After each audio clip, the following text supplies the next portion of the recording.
잠깐, 여기 몽골 맞아요? 눈앞에 펼쳐진 도시는 한국식 네온과 프랜차이즈로 가득했지만 그 사이로 전통 게르가 남아 있었습니다. 한국 브랜드와 케이팝이 울란바토르를 물들이고 사람들은 그 속에서 자신만의 몽골식 삶을 다시 쓰고 있죠.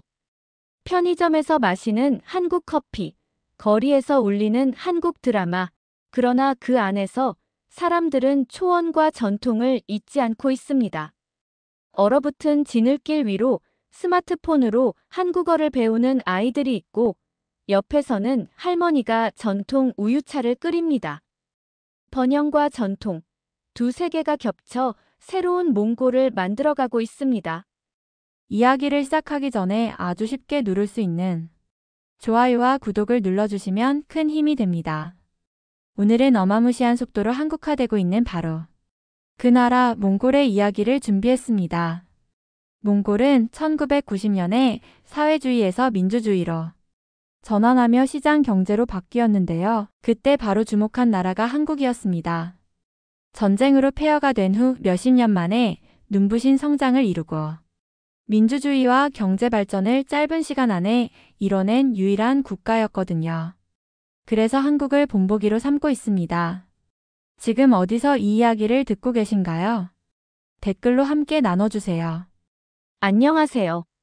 저는 영국 BBC 문화탐사팀에서 다큐멘터리를 제작하고 있는 엘리자 벤틀리입니다. 20회 넘게 세계 곳곳을 다니며 수많은 이야기를 찍어왔지만 이번처럼 마음이 복잡했던 여정은 처음이었습니다. 이번 촬영의 주제는 바로 한국 문화가 얼마나 전 세계를 바꾸고 있는가였죠.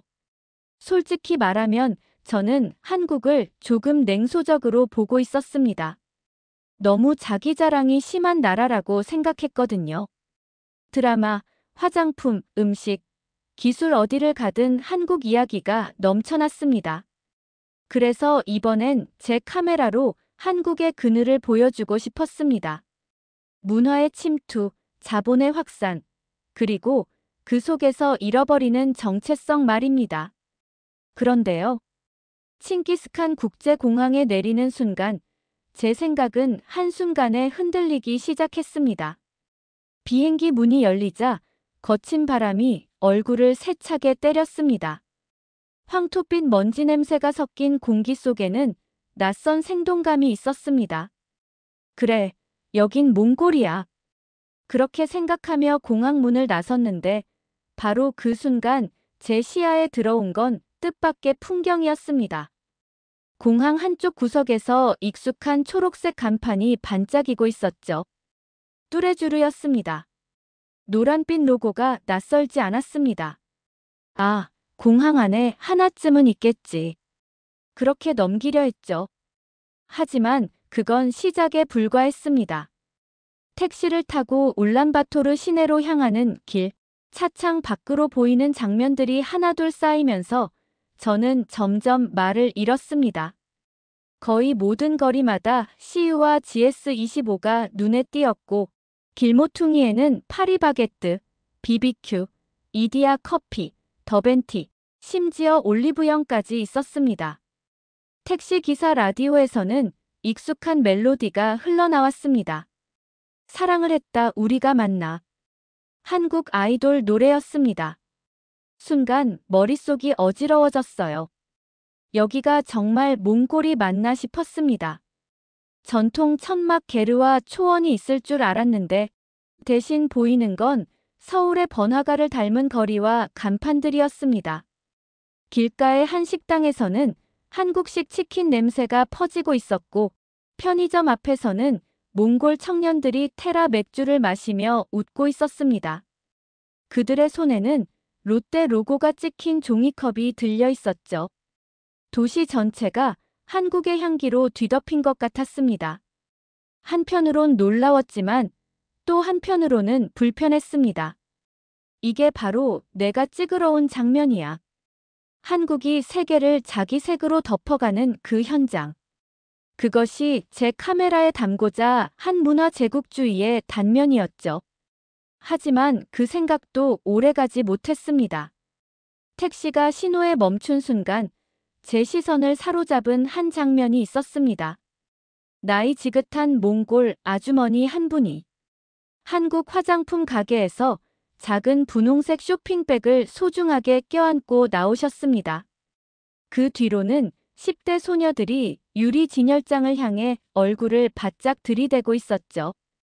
그들의 눈빛은 반짝였고 손가락으로 가리키며 친구에게 흥분된 목소리로 이야기했습니다. 그 모습은 단순한 소비자가 아니라 새로운 세계를 꿈꾸는 사람의 표정이었습니다. 호텔에 도착하니 제 가이드 바투카가 기다리고 있었습니다. 그는 30대 초반의 젊은 남성이었는데 묘하게도 그의 한국어 발음은 거의 완벽했습니다. 울란바토르에 오신 걸 환영합니다.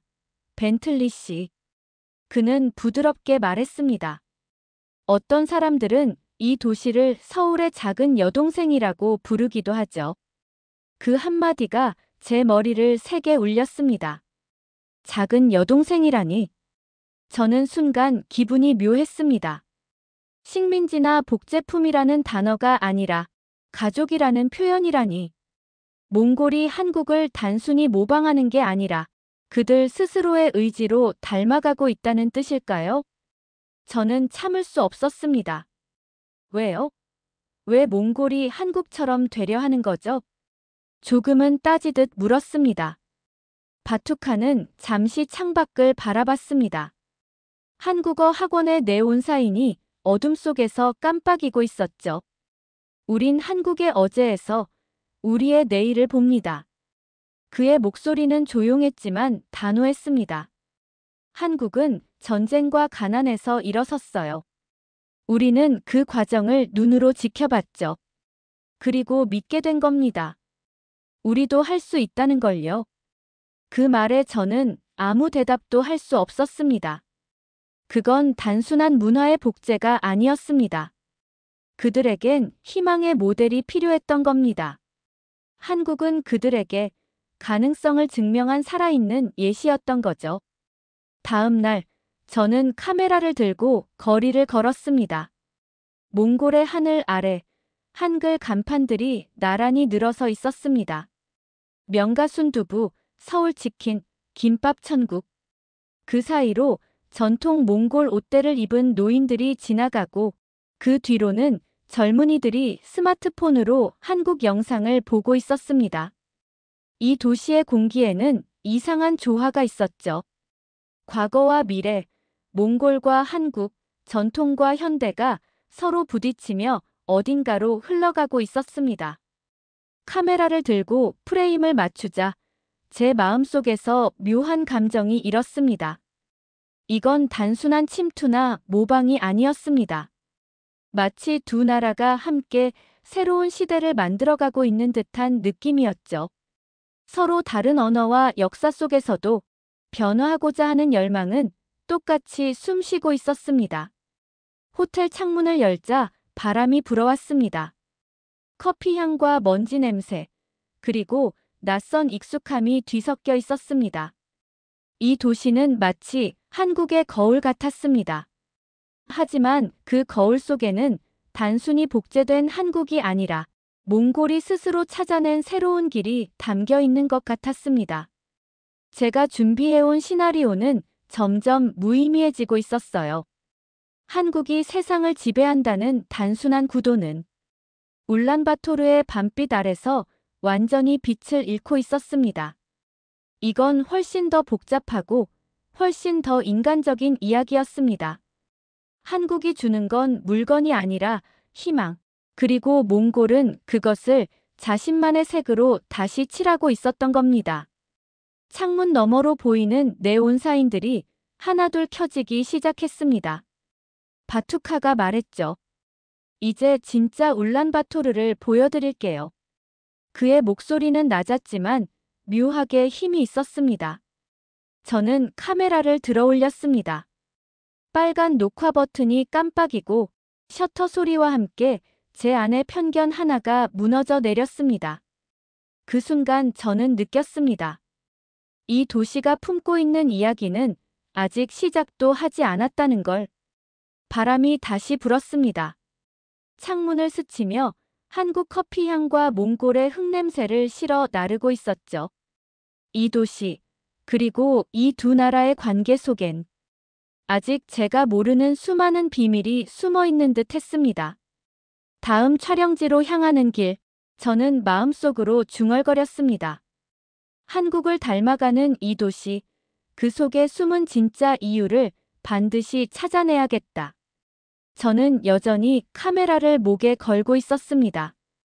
그런데 렌즈보다 제 눈이 먼저 놀라기 시작했죠. 그날 저녁, 울란바토르의 하늘은 낯설 만큼 화려했습니다. 네온 사인, 그것도 한글 간판이 하늘을 물들이고 있었어요. 파란색, 분홍색, 그리고 흰색 불빛들이 어둠 속에서 반짝였죠. 간판에는 서울 스트리트라는 이름이 붙어 있었습니다. 도저히 믿기지 않았어요. 여기가 몽골이라면 왜 거리 이름이 서울이어야 하는 걸까요? 저는 한참 동안 그곳에 서서 카메라를 들지도 못한 채 멍하니 바라봤습니다.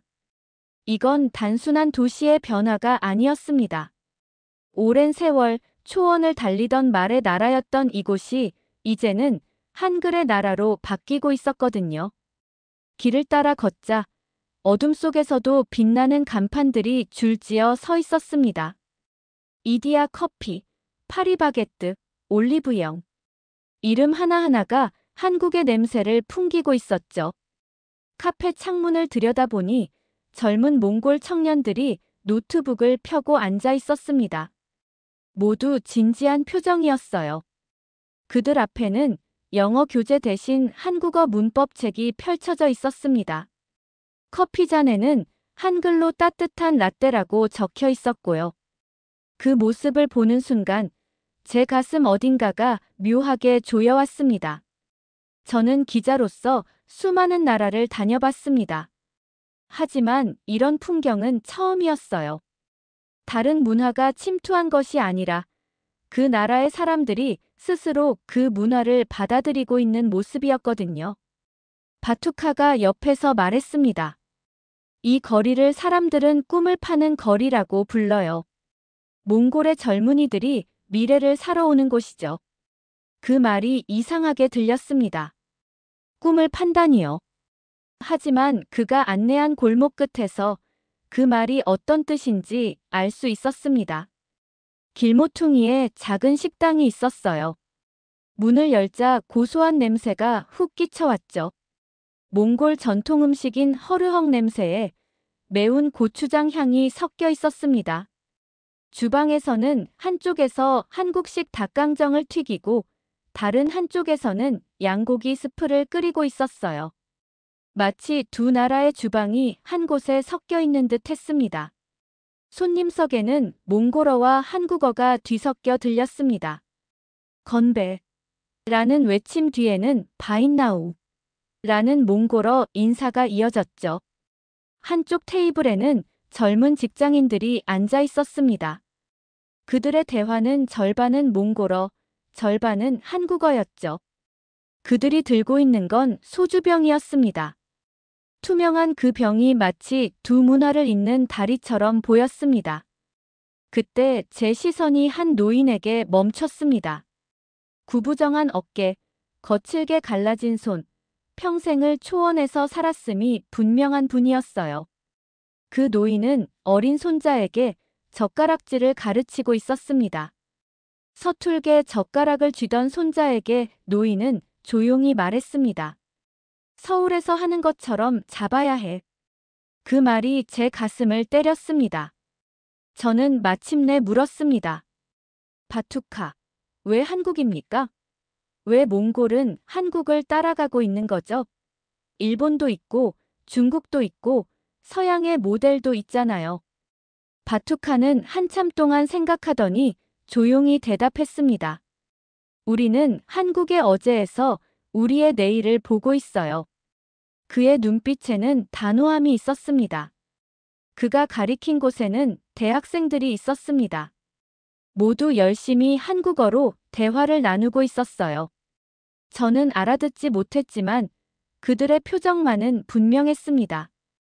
확신과 희망이 있었죠. 그는 제게 이렇게 말했습니다. 우리 할머니 세대는 초원을 떠돌며 양을 키웠고 우리 어머니 세대는 소련식 공장에서 일했어요. 하지만 지금 세대는 한국 드라마를 보며 자라고 한국어로 꿈을 꿉니다. 그게 우리에게 주는 희망이에요. 저는 아무 말도 할 수 없었습니다. 단순히 문화의 유입이라 생각했던 현상이 사실은 희망의 수입이었다는 걸 깨달았거든요. 몽골의 젊은 세대는 단순히 한국을 흉내내는 게 아니었습니다. 자신들이 가고 싶은 미래의 형태를 보고 있었던 거죠. 한국은 우리에게 증명해줬어요. 바투카는 조용히 말을 이었습니다. 거대한 나라들 사이에서도 작고 가난한 나라가 스스로를 바꿀 수 있다는 걸요. 우리는 그 이야기를 믿고 싶습니다. 그 말이 제 가슴에 깊게 남았습니다. 카메라를 들어 바투카의 얼굴을 담았습니다. 그 표정에는 자부심이 있었고 동시에 조금의 두려움도 섞여 있었죠. 거리의 불빛이 점점 짙어지고 있었습니다. 아이들은 치킨집 앞에서 한국어로 노래를 흥얼거렸고 젊은이들은 한글이 새겨진 옷을 입고 웃고 있었습니다. 그러나 그 뒤편에선 노인이 조용히 그 모습을 바라보고 있었습니다. 손에 쥔 젓가락은 아직 손자의 손 안에서 서툴게 흔들리고 있었죠. 그때 저는 알 수 없는 감정에 휩싸였습니다. 저 아이들이 배우고 있는 건 단지 젓가락질일까요? 아니면 한 시대의 방식일까요? 전통의 끈은 어디까지 버티고 있을까요? 몽골의 밤하늘은 깊고 조용했습니다. 그런데 그 아래에선 사람들의 삶이 빠르게 달라지고 있었죠. 몽골은 지금 서울의 꿈을 꾸고 있었습니다. 하지만 그 꿈의 대가가 무엇인지 그 누구도 아직 정확히 말할 수 없었어요. 바투카는 제게 미소를 지으며 말했습니다. 벤틀리 씨, 내일 아침 시장에 가보세요. 거기서 진짜 몽골을 볼 수 있을 겁니다. 하지만 서울의 그림자도 함께 보게 될 거예요. 그 말이 이상하게 남았습니다. 저는 카메라를 다시 목에 걸고 네온 사인으로 가득한 거리를 천천히 걸어 나왔습니다. 머리 위엔 서울 스트리트라는 간판이 여전히 반짝이고 있었죠. 그리고 그 불빛 아래에서 몽골은 오늘도 꿈을 팔고 있었습니다. 한국의 언어로, 한국의 방식으로. 하지만 그 속에 숨은 몽골의 마음은 과연 어떤 모습일까요? 바람이 불어왔습니다. 고추장 냄새와 초원의 흙냄새가 섞여 있었습니다. 그 냄새 속에는 제가 아직 알지 못하는 어떤 이야기가 숨어 있었죠. 그리고 저는 그 이야기를 찾아 나서기로 했습니다. GS25 편의점의 자동문이 삑 하는 소리와 함께 열렸습니다.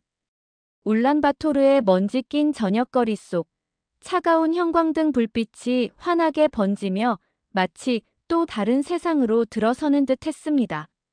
문을 여는 순간 얼굴을 스치는 시원한 에어컨 바람이 도시의 열기와 피로를 단숨에 씻어내렸죠.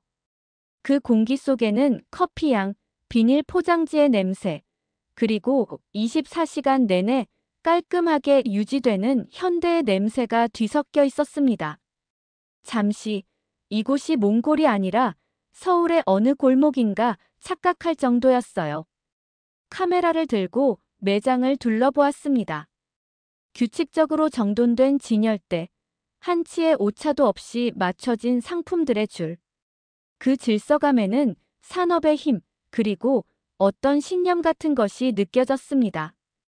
유리문 너머 냉장고에는 테라 맥주가 초록빛을 뿜으며 줄지어 서 있었습니다.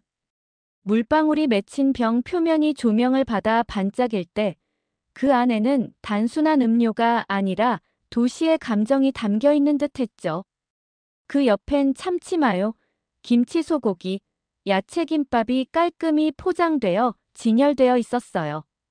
제품 이름은 한글과 몽골어로 나란히 적혀 있었죠. 낯선 조합이었지만 묘하게 자연스러웠습니다. 빨간 홍삼음료가 조명 아래서 루비처럼 빛나고 있었습니다. 벽마다 쓰인 한글은 이곳 사람들 대부분이 읽을 수 없었지만 사람들의 눈빛엔 믿음이 담겨 있었습니다. 한국산이라는 글자 하나가 그들에게는 약속처럼 보였죠. 나은 내일 좀 더 세련되고 풍요로운 삶으로 가는 표식처럼 말이에요. 계산대 뒤편에서 일하는 젊은 몽골 청년이 안녕하세요 라고 인사했습니다.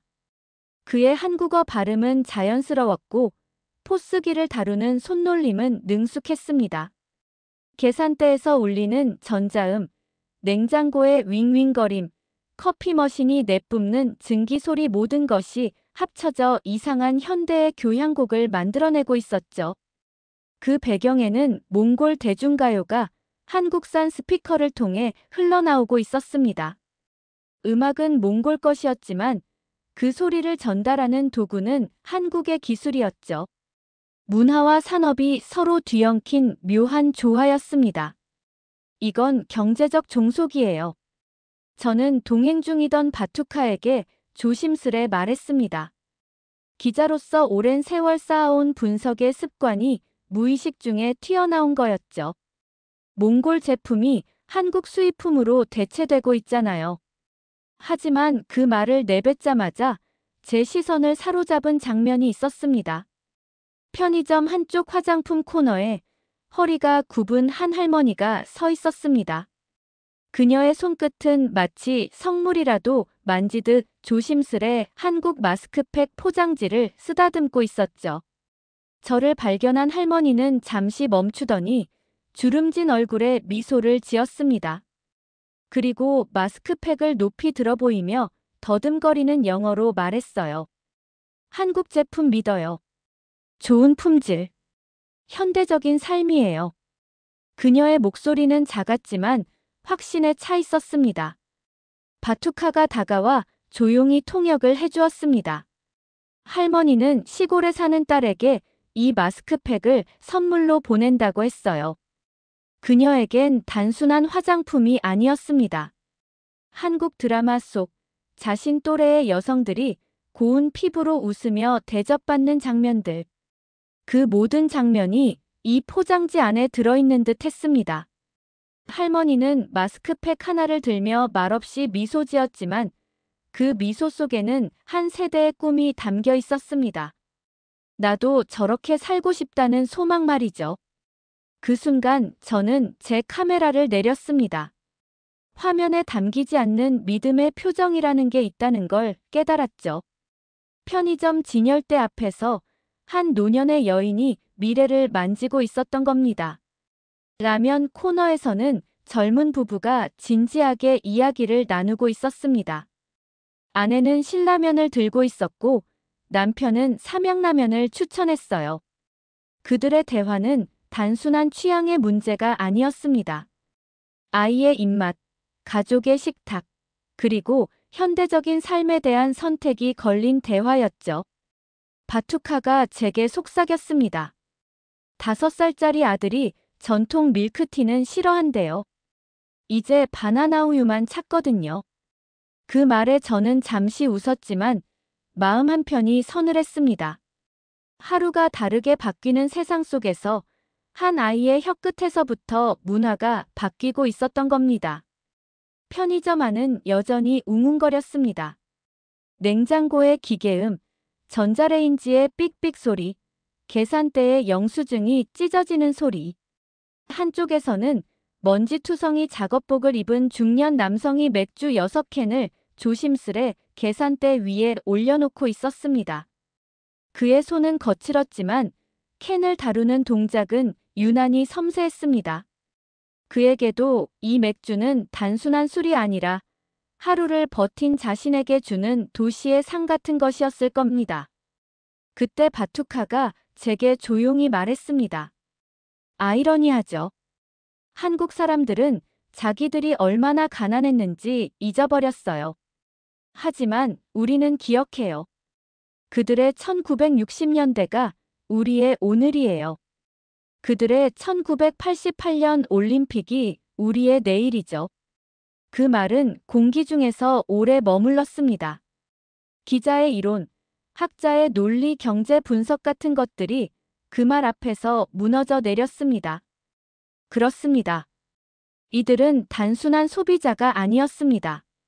한국식 제품을 통해 한국식 미래를 꿈꾸는 순례자들이었어요. 밖으로 나오자 유리창 너머로 도시가 펼쳐졌습니다. 전통 몽골 문자와 한글 간판이 나란히 붙어 있는 거리. 산비탈에 세워진 새 건물들 위로는 붉은 노을이 비치고 있었습니다. 어쩌면 충돌해야 할 두 문화가 이상하리만치 자연스럽게 공존하고 있었죠. 이곳은 과거와 미래가 동시에 존재하는 공간이었습니다. 바투카가 제 시선을 따라가며 말했습니다. 우리는 한국인이 되려는 게 아니에요. 한국적인 방식으로 몽골인이 되는 거예요. 그게 다르죠. 그 말은 마치 새로운 철학처럼 들렸습니다. 한국식 상품을 통해 자국의 정체성을 새롭게 정의하려는 움직임. 그 안엔 단순한 모방이 아니라 자기 발전에 대한 욕망이 숨어 있었습니다. 그때 자동문이 다시 전자음을 내며 열렸습니다. 그 소리에 고개를 돌린 순간 길 건너 전통 몽골 공예품 가게 앞에 한 노인이 앉아 있는 게 보였어요. 그는 허름한 외투를 걸치고 작은 등잔불 하나만 켜둔 채 가게를 지키고 있었습니다. 그 앞을 수십 명의 손님이 한국 편의점으로 드나들고 있었지만 그는 아무 말도 하지 않았습니다. 그저 조용히 변화의 흐름을 바라보고 있었죠. 그 표정은 슬픔 같기도 묘한 자부심 같기도 했습니다. 카메라를 들이대자 노인은 천천히 고개를 들었습니다. 빛과 그림자가 교차하는 얼굴 위에서 세대의 경계가 보였어요. 오래된 가치와 새 문명의 속도가 충돌하는 그 한 장면이 저를 붙잡았습니다. 그 순간 제 마음속에 질문이 떠올랐습니다. 이 변화의 속도 속에서 누가 뒤처지고 있을까? 그리고 정체성을 잃지 않고도 발전할 수 있을까? 저는 카메라를 내리지 못한 채 그 질문을 마음속에 담았습니다. 울란바토르의 하늘은 천천히 어두워지고 있었고 편의점 불빛은 더욱 선명해졌습니다. 그 불빛 아래에서 새로운 시대의 그림자가 길게 드리워지고 있었죠. 그리고 저는 알았습니다. 이 작은 편의점이야말로 오늘날 몽골 사회의 축소판이라는 것을. 그곳에서 팔리고 있는 건 단순한 상품이 아니라 삶의 방향, 믿음, 그리고 정체성의 선택지였던 겁니다. 울란바토르의 찬바람은 여전히 볼을 스쳤지만 마음속은 이상하게 고요했습니다. 서울거리의 휘황한 불빛과 끝없는 상점, 사람들의 분주한 발걸음 속에서 느껴졌던 그 기묘한 공허함이 이제야 조금은 이해될 것 같았습니다. 바투카가 조심스럽게 말을 꺼냈죠. 이번엔 조금 다른 곳을 가보는 게 어때요? 우리가 지금 보고 있는 이 변화가 어디서부터 시작된 건지 보여드리고 싶어요. 그가 안내한 곳은 도시의 중심에서 멀지 않은, 그러나 전혀 다른 공기 속의 작은 공원이었습니다. 택시로 겨우 15분 남짓이었지만 그 거리는 단순한 물리적 이동이 아니라 시간의 간극을 건너는 여정이었습니다.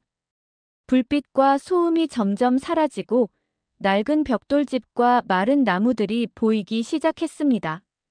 이태준 기념공원. 처음 듣는 이름이었지만 바투카의 눈빛에서 뭔가 특별한 의미가 느껴졌습니다. 처음엔 사실 별 기대가 없었습니다. 저는 현대 문화, 특히 한국이 몽골에 끼친 경제적, 사회적 변화에 집중하고 있었으니까요. 그저 또 하나의 역사적 장소겠지 하는 마음이었죠. 하지만 공원에 들어서는 순간 그 생각이 산산이 부서졌습니다. 가을바람이 낙엽을 흔들고 먼지 섞인 공기 사이로 오래된 돌기념비가 눈에 들어왔습니다. 크지도 화려하지도 않은 돌 하나. 그런데 그 표면에는 세 가지 언어가 나란히 새겨져 있었습니다. 키릴 문자, 몽골 문자, 그리고 한글. 이태준 1883-1921. 서울도 평양도 아닌 바로 이곳 몽골에서 타국의 자유를 위해 싸운 한 한국인의 이름이었습니다. 바투카가 조심스레 손을 뻗어 글자를 어루만졌습니다. 마치 점자를 읽듯이 손끝으로 한글을 느끼고 있었습니다. 그의 표정에는 경외감이 어려 있었어요. 한국이 문화를 수출하기 전에 먼저 연대를 보냈어요. 이태준은 우리 몽골의 독립을 위해 싸웠던 분이에요. 자신의 나라가 아직 자유롭지 못했을 때 말이죠. 그 말을 듣는 순간 머릿속 어딘가가 크게 흔들렸습니다. 저는 한국을 경제 모델로만 바라봤습니다. 발전의 상징, 성공의 교과서. 그러나 바투카가 보여주는 이 이야기는 그보다 훨씬 오래되고 인간적인 것이었어요. 한국이 몽골을 따라오라고 손짓하기 전에 이미 한 사람이 묵묵히 손을 내밀고 있었던 거죠. 기념비 옆에 세워진 안내판엔 이태준의 삶이 적혀 있었습니다. 그는 의사였고 독립운동가였으며 몽골 혁명가들의 동지였습니다.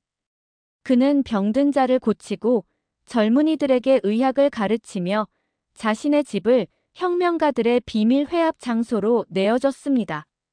선택할 수 있었습니다. 편한 망명으로 평생을 보내거나 위험을 감수하고 타국의 자유를 위해 싸우거나 그는 후자를 선택했습니다. 결국 그는 이곳에서 총탄에 쓰러졌습니다. 하지만 그의 죽음은 실패가 아니라 연대의 씨앗이었죠. 그때 멀리서 한 노인이 천천히 다가왔습니다. 낡은 양목 코트를 입은 그는 은퇴한 역사학자라고 자신을 소개했습니다. 세월의 깊이가 얼굴의 주름에 고스란히 담겨 있었어요. 요즘 젊은이들은 BTS와 삼성만 알아요. 하지만 이 사람은 진짜 유대를 상징합니다. 고난 속에서도 서로를 이해한 두 나라의 연결이죠. 그는 낡은 가죽 가방을 열어 조심스럽게 사진 몇 장을 꺼냈습니다.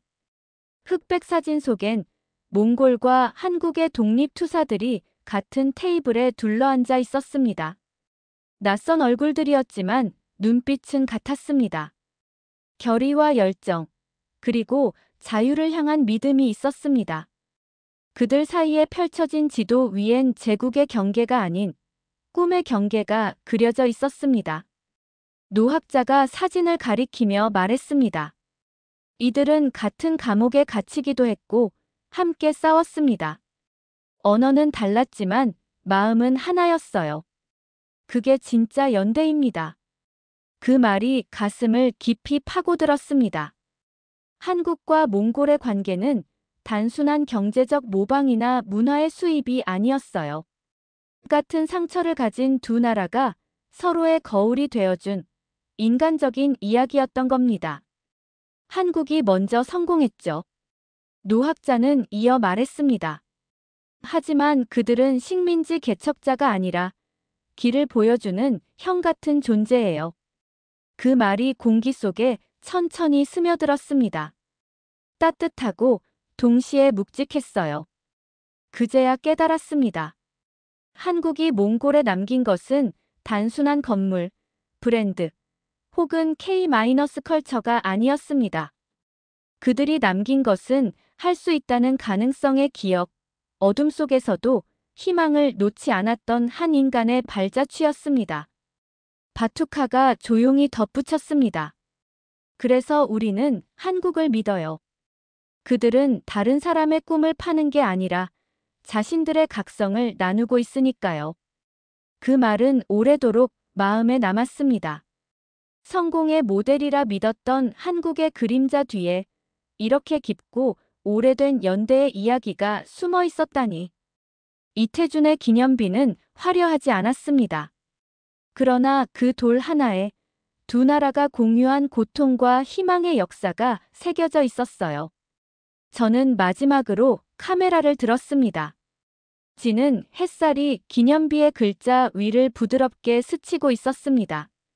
자유를 위해 산 사람은 죽음으로도 자유를 남긴다. 이 문장이 눈앞에서 빛처럼 맴돌았습니다. 멀리서 들려오는 바투카의 목소리가 제 생각을 끊었습니다. 선생님, 다음에 꼭 가야 할 곳이 있어요. 몽골의 젊은 세대가 한국을 따라 배우는 그 현장입니다. 지금 변화의 중심이죠. 그 말에 카메라를 내리며 고개를 끄덕였습니다. 연대의 뿌리를 보았다면 이제 그 열매를 보러 가야겠죠. 바람은 차가웠지만 이상하게 가슴은 따뜻했습니다. 그리고 저는 알 수 있었습니다. 이 이야기는 아직 끝나지 않았다는 걸요. 호텔 옥상에 서 있었습니다. 울란바토르의 밤이 도시 전체를 감싸고 있었고 그 속에서 전통과 현대, 과거와 미래가 동시에 숨쉬고 있었죠. 16층 위에서야 비로소 도시 전체가 한눈에 들어왔습니다. 낮에는 보이지 않던 거리의 디테일들이 밤의 어둠 속에서 살아 움직이고 있었고 사람들의 삶과 바람, 불빛이 뒤엉켜 한 장의 거대한 캔버스를 이루고 있었습니다. 카메라 렌즈 너머로 솔스트리트가 번쩍였습니다. 푸른빛과 분홍빛 네온이 어둠 속에서 맥박처럼 뛰고 있었고 LED 화면 속 한국 광고가 하얀 눈밭 위에 색색의 조각을 쌓아 올리는 듯 했습니다. 하지만 그 화려한 불빛의 뒤편에는 작은 가게 창과 창문마다 켜져 있는 따뜻하고 들쭉날쭉한 빛들이 있었습니다. 대기업의 번쩍임이 아닌 사람들의 소망이 살아있는 불빛이었죠. 옥상 위 차가운 바람이 두 세계의 이야기를 실어왔습니다. 아래에서는 K-파프의 전자음이 울리고 있었지만 조금 떨어진 골목에서는 전통 목노래가 희미하게 들려왔습니다. 두 개의 심장이 다른 박자로 뛰고 있었고 카메라는 그 박자를 조용히 따라가며 도시의 깊은 숨결을 담고 있었습니다. 때로는 두 박자가 함께 어울리기도 하고 때로는 엇갈리며 서로를 스치고 있었죠. 그때 은은한 커피 향과 함께 누군가 옆에 섰습니다. 25 정도로 보이는 젊은 여성 기업가였습니다. 말은 많지 않았지만 그녀의 눈빛에는 세대의 시간이 담겨 있었습니다. 서울대에서 경영학을 공부하고 삼성과 네이버에서 경험을 쌓은 뒤 다시 고향으로 돌아와 몽골 최초의 한국식 스타트업 허브를 열고 있었습니다. 그녀는 아래를 가리키며 조용히 말했습니다. 정체성은 멈춘 게 아니라 살아 움직이고 있어요. 조상들이 바람과 짐승의 움직임을 읽으며 생존해왔듯 그녀는 시장의 흐름과 코드 언어를 읽으며 새로운 길을 열고 있었죠. 몽골의 정신은 변하지 않으려는 것이 아니라 변화를 견뎌내는 힘이에요. 그 말이 옆에서 바람에 흩날리며 제 마음에도 스며들었습니다. 날씨가 점점 더 싸늘해지자 바투카가 옆에 합류했습니다. 숨이 흰 얼음으로 변해가는 가운데 그는 천천히 그러나 단단한 목소리로 말했습니다. 한국은 우리에게 대본을 줬지만 우리는 우리식으로 연극을 쓰고 있을 뿐이에요. 그의 말이 옥상 위 차가운 공기 속에 부드럽게 퍼졌습니다. 그들이 마시던 소주와 즐기던 드라마는 몽골 문화를 지우는 것이 아니라 오히려 잃어버렸던 미래를 다시 만들어가고 있었죠. 역사가 달랐다면 몽골이 직접 써내려갔을 이야기처럼 느껴졌습니다. 그 순간 내 안에서 무언가가 바뀌고 있음을 느꼈습니다. 카메라를 내 시선으로 돌렸습니다. 빨간 불빛이 심장처럼 깜빡이고 있었고 문화 침투를 기록하러 왔던 내가 이제는 내 시선을 다시 기록하고 있었습니다. 여기엔 정복이 없었습니다. 선택만 있었고 몽골은 한국의 미래를 흉내내는 것이 아니라 자기 식으로 수선하고 있었습니다. 거대한 나라 사이에 낀 두 나라가 상처와 경험으로 연결되어 있었고 한국은 몽골에게 이렇게 말하고 있는 듯 했습니다. 우린 우리식으로 벗어났어. 이건 그 방법이야. 너희 자물쇠에 맞게 바꿔 써봐. 새벽이 다가오자 도시가 두 세계 사이에서 깨어나고 있었습니다. 어디선가는 할머니가 오래된 방식으로 전통 우유차를 끓이고 있었고 그 옆에서 손녀는 한국어 발음을 연습하고 있었죠. 또 다른 골목에서는 전통 의상인 딜을 입은 사업가가 거래를 성사시키고 있었고 다가오는 차강사르, 몽골의 새해를 준비하고 있었습니다. 그 장면들을 바라보며 깨달았습니다. 미래는 침입자가 아니라 번역자처럼 오고 있다는 것을. 오랜 꿈을 현대의 언어로 바꾸고 과거와 미래 사이를 잇고 있었습니다. 카메라는 다시 솔 스트리트를 비췄습니다. 몽골 가게 옆에 한국 프랜차이즈가 문을 열고 있었고 서로 다른 세계의 새벽빛이 함께 비치고 있었습니다. 강한 나라가 약한 나라를 삼키는 것이 아니라 성공한 나라가 도전하는 나라를 돕고 있었고 몽골은 흉내내는 것이 아니라 배우고 포기하는 것이 아니라 스스로 선택하고 있었습니다. 카메라의 마지막 프레임에는 한 건물 옥상에 걸린 두 깃발이 담겼습니다. 몽골 국기와 한국 국기가 같은 바람에 나란히 흔들리고 있었고 서로의 이야기 속에서 새로운 길을 만들어가고 있었습니다. 나는 카메라를 내렸습니다. 이건 문화 침략이 아니라 변화의 기록이었고 다른 나라의 글자로 자기 목소리로 쓴 이야기였습니다. 그리고 문득 우리 모두가 그런 시간을 살아가고 있다는 생각이 들었습니다. 누군가의 어제 속에서 우리의 내일을 찾아가고 지나온 길의 그림자 속에서 새로운 길을 열고 있다는 것을. 한 도시의 옥상에서 바라본 불빛과 그림자가 증명하듯 변화는 침략이 아니라 선택이며 정체성을 지키면서도 세상을 향해 나아가는 방법이라는 것을 깨달았습니다. 오늘 울란바토르의 새벽은 바로 그 선택의 빛으로 빛나고 있었습니다. 오늘 울란바토르에서 한국의 흔적이 어떻게 사람들의 삶을 바꾸는지 보셨습니다. 문화는 단순한 상품이 아니라 마음과 미래를 여는 열쇠입니다. 이 이야기가 마음에 닿았다면 좋아요와 구독으로 함께 변화를 느껴주세요. 그리고 기억하세요. 작은 한 걸음의 선택이 세상을 바꿀 수 있습니다.